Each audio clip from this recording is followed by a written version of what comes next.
another thing that I wanted to understand in the similar context is that, when there is this communication gap, even if you're, conscious about parenting and you realize that your child does not confide in you, how do you make your child open up to you?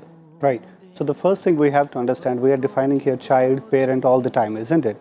You remember one fact, and that is your child is never a problem. It is the behaviors that are the problems. You understand? So we don't have to modify and change the child per se as a personality. We have to modify those behaviors. The basic rule for any kind of behavior modification is understanding what caused that behavior. And when that behavior was happening, for example, he is going into the mall or in the party and he tells you that I'll be throwing a tantrum right now, what do? You try to modify the behavior at that time, which is not possible, because you have to teach that behavior at home first and then generalize it. For example, he is going to a mall and he wants a toy all the time. He has 100 toys at home and he is asking for the toy again and again. So what do? You actually are modifying the behavior at that time, which is not possible. Understand the antecedent. We call it. There are times that, even before heading out, you explain to the child that you're not going to throw a tantrum, you're not going to do this, and the child will promise you that, I'm going to be a well-behaved child. So, but the moment he's surrounded by those, fascinated, I would use the word, fascinated by those rides, those toys, and you can't explain to the child that, you can't get it all the time. What do you do then? Definitely. When the child is 1.5 years of age or 2 years of age, we have to retrospect that. We have to understand, when did this behavior start happening? It was when he was 2 years of age and you told him, can you please shut the door? For example, you are giving a command to a 2.5-year-old child and he is not listening. He is busy doing something with his toys. You give this admonition again, please shut the door. He is not doing. You do it thrice and 4 times. 5th time, what do? You're like, okay, it's okay. Let me go and let me close the door.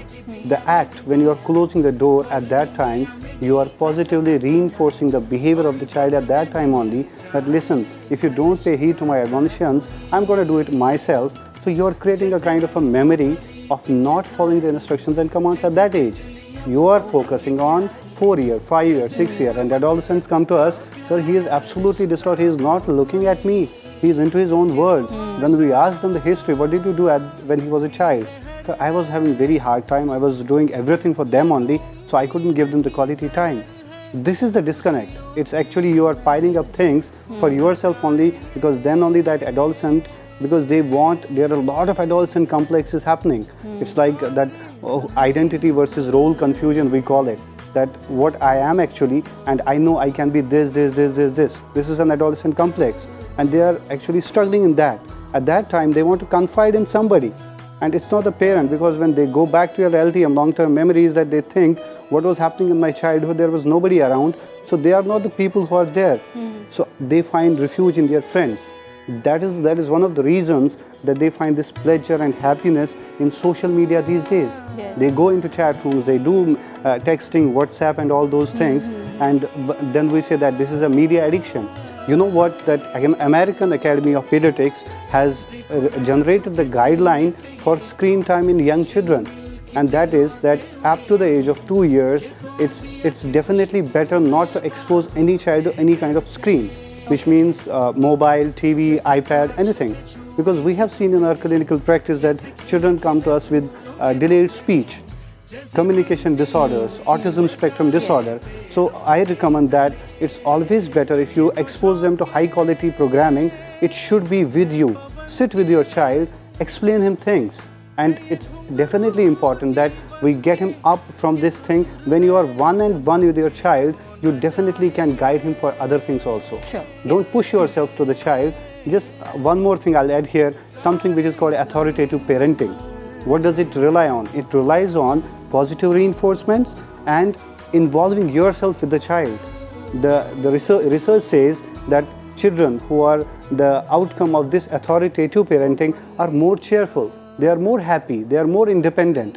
Most of us are these days what we call as helicopter parents, isn't it? The adolescents, you will always see a parent always on their head. What are you doing? You are not doing this, you are going there, you are going. And adolescents here must agree with it that they are fed up of this monitoring all the time.